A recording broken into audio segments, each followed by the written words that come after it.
Eventos Finais, capítulo 6. O estilo de vida e as atividades do remanescente. Espírito de serviço e abnegação. Longamente tem Deus esperado que o espírito de serviço se apodere de toda a igreja, de maneira que cada um trabalhe para ele segundo sua habilidade. Quando os membros da Igreja de Deus fizerem a obra que lhes é indicada nos necessitados campos nacionais e estrangeiros, em cumprimento da comissão evangélica, todo mundo será logo advertido, e o Senhor Jesus retornará à terra com poder e grande glória. Há por toda parte a tendência de substituir pela obra de organizações o esforço individual. A sabedoria humana tende à consolidação, à centralização, à edificação de grandes igrejas e instituições. Muitos deixam as instituições e organizações à obra da beneficência. Eximem-se do contato com o mundo, e o coração torna-se-lhes frio. Ficam absorvidos consigo mesmos e insensíveis à impressão. Extingue-se-lhes no coração o amor para com Deus e o homem. Cristo confia a seus seguidores uma obra individual, uma obra que não pode ser feita por procuração. O serviço aos pobres e enfermos, o anunciar o evangelho aos perdidos, não deve ser deixado a comissões ou caridade organizada. Responsabilidade individual, individual esforço e sacrifício pessoal é uma exigência evangélica. Ocupai-vos até que ele volte. Cristo diz: ocupai-vos até que eu volte. Talvez faltem apenas alguns anos para que termine a história de nossa vida, mas devemos ocupar-nos até então. Cristo quer que cada pessoa se habitue a esperar calmamente o seu segundo aparecimento. Todos devem examinar diariamente a palavra de Deus, mas não negligenciar os deveres atuais. Cristo declarou que, quando ele vier, alguns de seu povo expectante estarão empenhados em transações comerciais. Alguns estarão semeando no campo, outros ceifando e recolhendo o que foi ceifado, e outros ainda moendo no moinho. Não é a vontade de Deus que os seus eleitos abandonem os deveres e as responsabilidades da vida e se entreguem à ociosa contemplação, vivendo num devaneio religioso. Amontoai nesta vida todas as boas obras que puderdes. Como se cada dia fosse o último. Devemos vigiar e trabalhar e orar, como se este fosse o último dia que nos fosse concedido. Nossa única segurança está em realizar o nosso trabalho para cada dia, como ele se apresenta, labutando, vigiando, esperando, confiando em todas as ocasiões na força daquele que esteve morto, mas reviveu e está vivo para todo sempre. Cada manhã consagrai-vos e vossos filhos a Deus para esse dia. Não façais cálculos para meses ou anos, eles vos não pertencem. Um curto dia é o que vos é dado. Como se fosse esse o vosso último dia na terra, trabalhai para o Mestre durante as suas horas. Deponde perante ele todos os vossos planos, para serem executados ou rejeitados, conforme o indique a sua providência. Conscienciosa observância do sábado. É intuito do Pai Celestial preservar entre os homens, mediante a observância do sábado, o conhecimento de si mesmo. Seu desejo é que o sábado nos aponte a Ele como o único Deus verdadeiro, e pelo conhecimento dele possamos ter vida e paz. Durante toda a semana nos cumpre ter em mente o sábado e fazer a preparação indispensável, a fim de observá-lo conforme o mandamento. Não devemos observá-lo simplesmente como objeto de lei. Devemos compreender suas relações espirituais com todos os negócios da vida. Quando o sábado é desta forma lembrado, as coisas temporais não influirão sobre o exercício espiritual de modo a prejudicá-lo. Nenhum serviço atinente aos 6 dias de trabalho será deixado para o sábado. Devem-se atender às necessidades da vida, cuidar dos doentes, suprir as faltas dos necessitados. não será tido por inocente o que negligenciar a aliviar o sofrimento no sábado. O santo dia de repouso de Deus foi feito para o homem, e os atos de misericórdia se acham em perfeita harmonia com seu desígnio. Deus não deseja que suas criaturas sofram uma hora de dor que possa ser aliviada no sábado ou noutro dia qualquer. Fiéis nos dízimos e nas ofertas. O dízimo é sagrado, reservado por Deus para si mesmo. Tem de ser trazido ao seu tesouro para ser empregado em manter os obreiros evangélicos em seu labor. Lede atentamente o 3º capítulo de Malaquias e vede o que diz o Senhor a respeito do dízimo. O Novo Testamento não dá novamente a lei do dízimo, como também não a dá a do sábado, pois pressupõe a validade de ambos e explica sua profunda importância espiritual. O Senhor convida hoje os adventistas do 7º dia de todas as partes para a Ele se consagrarem e fazerem, segundo sua capacidade, o máximo que lhes for possível para auxiliar sua obra. Por sua liberalidade ao fazer donativos e ofertas, deseja Ele que revelem apreço por suas bênçãos e gratidão por sua misericórdia. Caridade à beira da morte é um pobre sucedâneo da beneficência em vida. As necessidades da causa aumentarão continuamente à medida que nos formos aproximando do fim do tempo. Somos colocados sob prova no mundo, a fim de determinar nossa habilitação para a vida futura. Nenhum daqueles cujo caráter estiver maculado com a nódoa imunda do egoísmo poderá entrar no céu. Portanto, Deus nos prova aqui, concedendo-nos posses temporais, para que o uso que disso fizermos possa revelar se nos poderão ser confiadas as riquezas eternas. Estabelecer novas instituições. Alguns poderão dizer: se o Senhor vem logo, que necessidade há de estabelecer escolas, sanatórios e fábricas de alimentos? Que necessidade há de que nossos jovens aprendam ofícios? Está no desígnio do Senhor que constantemente desenvolvamos os talentos que nos deu. Não podemos fazer isto a menos que os usemos. A perspectiva da breve volta de Cristo não deve conduzir à indolência. Ao contrário, ela deve nos levar a fazer tudo o que pudermos para abençoar e beneficiar a humanidade. Uma grande obra precisa ser efetuada em todas as partes do mundo, e porque o fim está perto, ninguém deve deduzir que não é necessário especial esforço para edificar as diversas instituições que a causa requer. Quando o Senhor nos ordenar que não façamos mais nenhum esforço para construir casas de culto e estabelecer escolas, sanatórios e casas publicadoras, terá chegado o tempo de cruzarmos os braços e deixar que o Senhor termine a obra. Mas agora temos a oportunidade de manifestar nosso zelo pelo Senhor e nosso amor pela humanidade. Obra médico-missionária.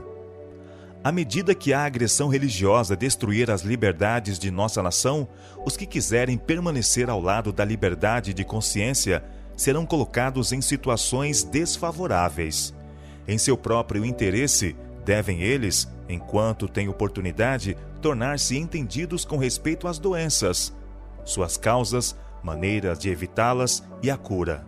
E os que isto fazem encontrarão um campo de trabalho em qualquer parte. Haverá sofredores, quantidade deles, que necessitarão de auxílio, não só entre os de nossa própria fé, mas principalmente entre aqueles que não conhecem a verdade. Desejo dizer-vos que em breve nenhuma obra será realizada pelo plano ministerial, senão a obra médico-missionária. O povo de Deus dá valor à sua saúde.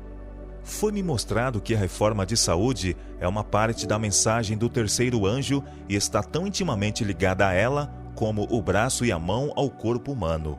Chá, café, fumo e álcool precisam ser apresentados como condescendências pecaminosas. Não podemos pôr a carne, os ovos, a manteiga e o queijo em pé de igualdade com esses artigos colocados sobre a mesa. Estes não devem ser postos na frente como o tema principal de nossa obra. Os primeiros, chá, café, fumo, cerveja, vinho e todas as bebidas alcoólicas, não devem ser ingeridos moderadamente, mas rejeitados. A verdadeira temperança nos ensina a dispensar inteiramente todas as coisas nocivas e usar judiciosamente aquilo que é saudável. Ar puro, luz solar, abstinência, repouso, exercício, regime conveniente, uso de água e confiança no poder divino. Eis os verdadeiros remédios. Tudo quanto prejudica a saúde não somente diminui o vigor físico, como tende a enfraquecer as faculdades mentais e morais. A condescendência com qualquer prática nociva à saúde torna mais difícil a uma pessoa o discernir entre o bem e o mal, e daí mais difícil resistir ao mal. Retornar à alimentação original. Deus está procurando levar-nos de volta, passo a passo, a seu desígnio original, que o homem subsista com os produtos naturais da terra. Entre os que estão aguardando a vinda do Senhor, deve a alimentação cárnea ser finalmente abandonada. A carne deixará de fazer parte de seu regime alimentar. Devemos ter isto sempre em mente e procurar agir firmemente nesse sentido. Devem ser vistas maiores reformas entre o povo que pretende estar aguardando o breve aparecimento de Cristo.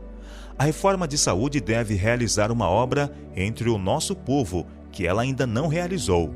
Há os que devem estar atentos para o perigo de comer carne, pois ainda estão ingerindo a carne de animais, arriscando assim a saúde física, mental e espiritual.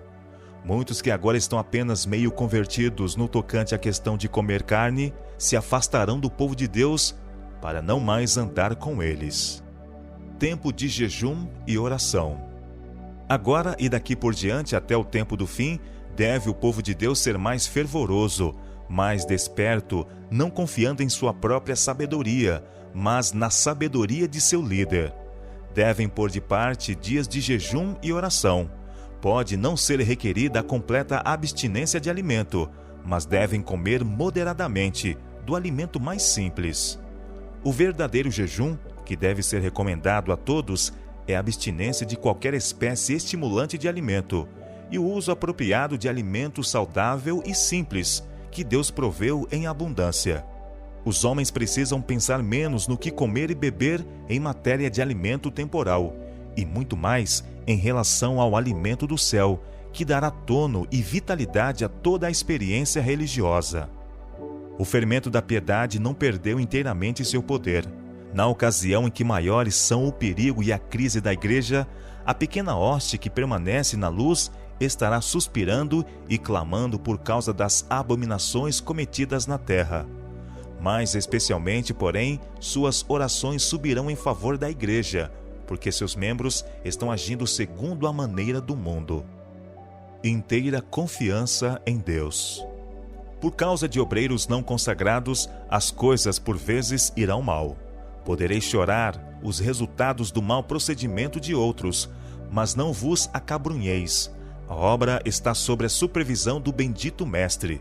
Tudo o que ele pede é que os obreiros vão ter com ele para receberem suas ordens e que obedeçam às suas orientações. Todas as partes da obra, nossas igrejas, missões, escolas sabatinas, instituições, tudo tem ele no coração. Por que preocupar-se? O intenso anelo de ver a igreja impregnada de vida tem de ser temperado com a inteira confiança em Deus. Não sobrecarregue ninguém as faculdades que Deus lhe deu, num esforço por promover mais rapidamente a causa do Senhor. Não pode o poder do homem apressar a obra. A ele tem de unir-se o poder dos seres celestiais. Mesmo que todos os obreiros que agora suportam os mais pesados encargos fossem postos de lado, a obra de Deus seria levada avante. O culto familiar. À noitinha e pela manhã, uni-vos aos vossos filhos no culto de Deus, lendo sua palavra e cantando seu louvor. Ensinai-os a repetir a lei de Deus. Sejam os períodos de culto familiar curtos e espirituais. Não deixeis que vossos filhos, ou qualquer membro da família, os tema, devido à monotonia ou à falta de interesse. Quando um capítulo comprido é lido e explicado e se faz uma longa oração, esse precioso culto se torna enfadonho e é um alívio quando passa. Escolha o pai um trecho das Escrituras que seja interessante e facilmente compreendido. Alguns versos serão suficientes para dar uma lição que possa ser estudada e praticada durante todo o dia. Podemos fazer perguntas, podem-se fazer declarações interessantes, ou pode ser apresentado, à guisa de ilustração, algum incidente curto e ao ponto.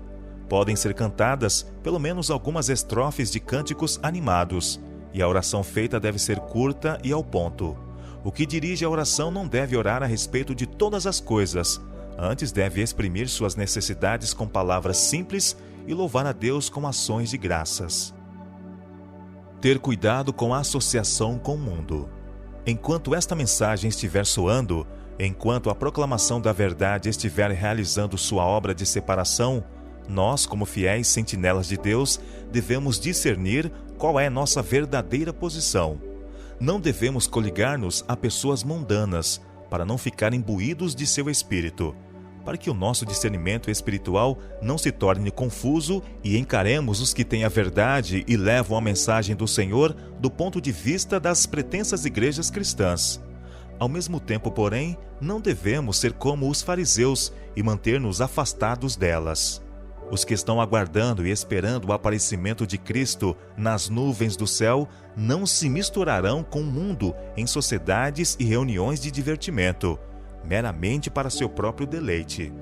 Obrigar-nos por contratos ou em sociedades ou associações comerciais com os que não pertencem à nossa fé não está de acordo com o plano de Deus. Devemos unir-nos a outras pessoas, uma vez que não sacrifiquemos princípios.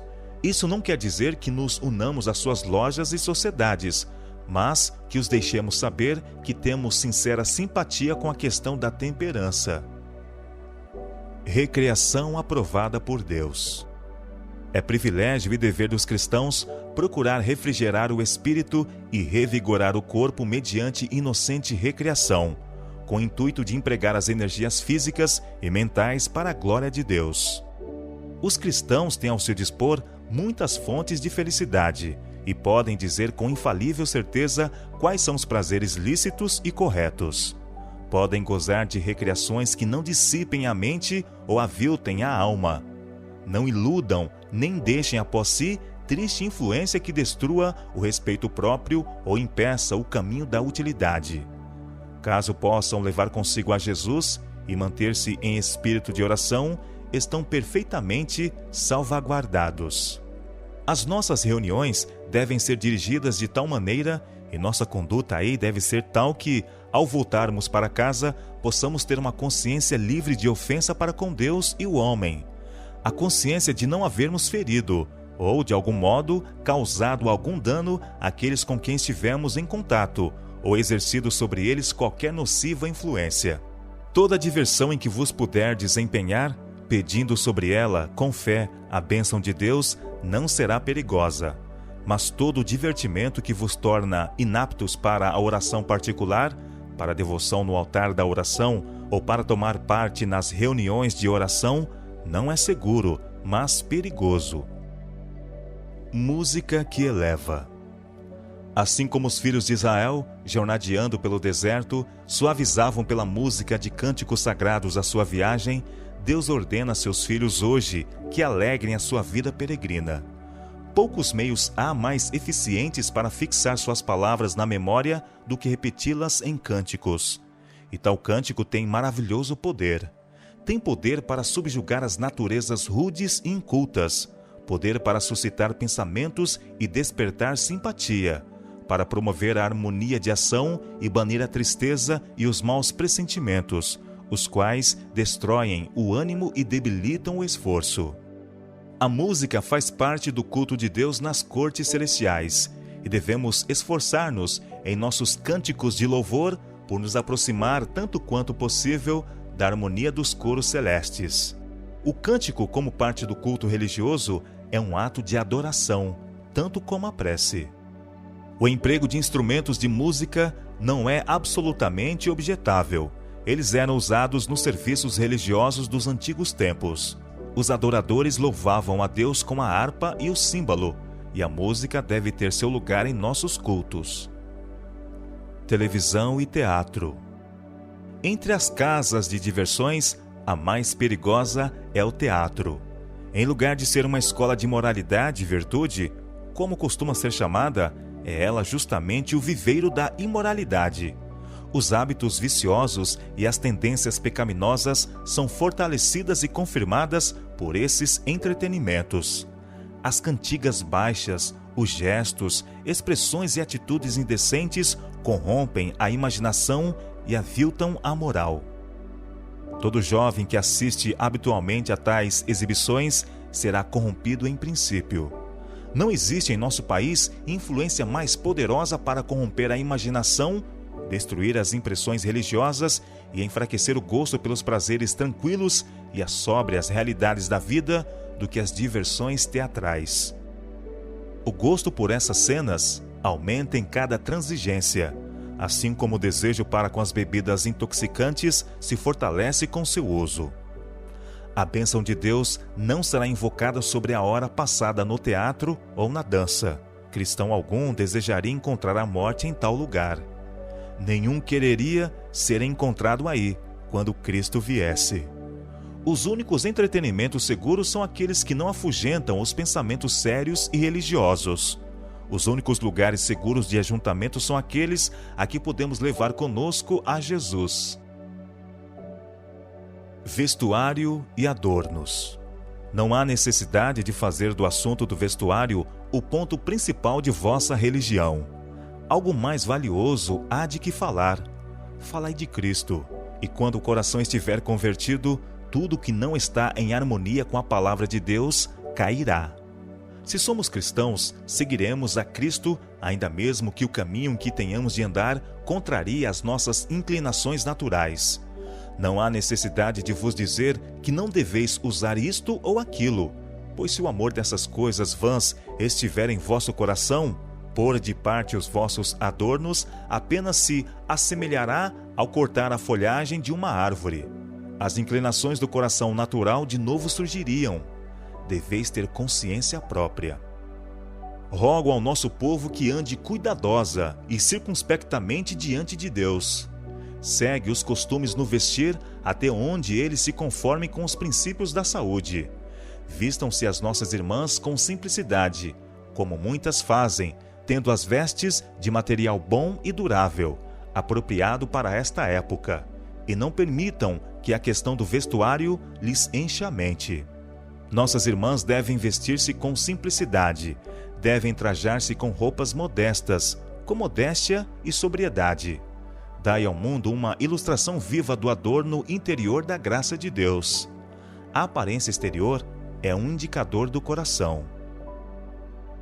A necessidade de publicações.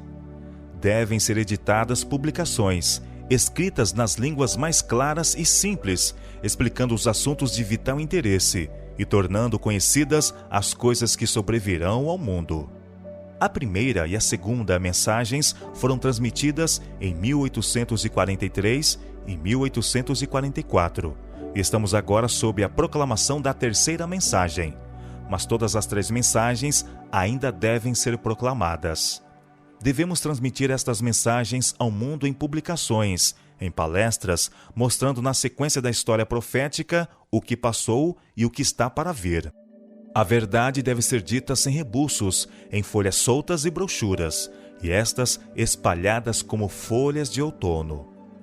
Patriarcas e profetas, Daniel e o conflito dos séculos são agora mais necessários do que nunca dantes. Deveriam circular amplamente, porque as verdades a que dão ênfase abrirão muitos olhos cegos. Enquanto durar o tempo da graça, haverá oportunidade de o coportor trabalhar. Nossas revistas não devem conter ataques violentos. Que aqueles que escrevem em nossas revistas não dirijam rudes ataques e alusões que por certo hão de causar dano e que obstruirão o caminho e nos impedirão de fazer a obra que devemos fazer a fim de alcançar todas as classes, inclusive os católicos. É nossa obra falar a verdade em amor e não misturar com a verdade os elementos não santificados do coração natural e falar coisas que se assemelham ao mesmo espírito possuído por nossos inimigos. Não devemos usar palavras ríspidas e ferinas. Excluí-as de todo o artigo escrito. eliminai-as de toda palestra proferida. Deixai que a palavra de Deus efetue o ato de cortar e de repreender. Deixai que homens finitos se escondam e permaneçam em Jesus Cristo. Devemos suprimir toda expressão em nossos escritos e declarações que, se não for interpretada ao pé da letra, possa ser deturpada de tal modo que pareça ser contrária à lei e à ordem. Tudo deve ser cuidadosamente considerado, para que não nos tornemos conhecidos por proferir certas coisas que deem a impressão de que somos desleais ao nosso país e suas leis. O cristianismo não se exterioriza em acusações e condenações pugilísticas. Acautelar-se contra questões secundárias. Deus não esqueceu o seu povo, escolhendo um homem isolado aqui e outro ali, como os únicos dignos de que lhes confie a verdade. Não dá a um homem luz contrária à estabelecida fé do corpo de crentes. Em toda reforma, surgiram homens pretendendo isso. Ninguém confia em si mesmo, como se Deus lhe houvesse conferido luz especial acima de seus irmãos. Alguém aceita umas ideias novas e originais que não parecem discordar da verdade. Sobre isso se demora, até que lhe parece revestido de beleza e importância, pois Satanás tem poder para lhe dar essa falsa aparência. Por fim, torna-se o seu tema todo absorvente, o único e grande ponto em volta do qual tudo gira, e a verdade é desarraigada do coração. Advirto-vos que vos guardeis contra esses movimentos desviados, cuja tendência é distrair a mente da verdade. O erro jamais é inofensivo, nunca ele santifica, mas sempre traz confusão e dissensão. Enfatizar a unidade, não as diferenças. Existem 1000 tentações disfarçadas, preparadas para os que têm a luz da verdade. E a única segurança para qualquer de nós está em não recebermos nenhuma nova doutrina, nenhuma interpretação nova das Escrituras, antes de submetê-la à consideração dos irmãos de experiência. Apresentai-a a eles, com espírito humilde e pronto para aprender, fazendo fervorosa oração. E se eles não virem luz nisto, atendei ao seu juízo, porque na multidão de conselheiros há segurança. Surgiram homens e mulheres proclamando possuir alguma nova luz ou alguma nova revelação, e cuja tendência é abalar a fé nos marcos antigos. Suas doutrinas não resistem à provada palavra de Deus. Mesmo assim, almas serão enganadas. Farão circular relatórios falsos e alguns serão apanhados pela armadilha. Não podemos ser demasiado vigilantes contra toda forma de erro, pois Satanás está constantemente buscando afastar da verdade os homens.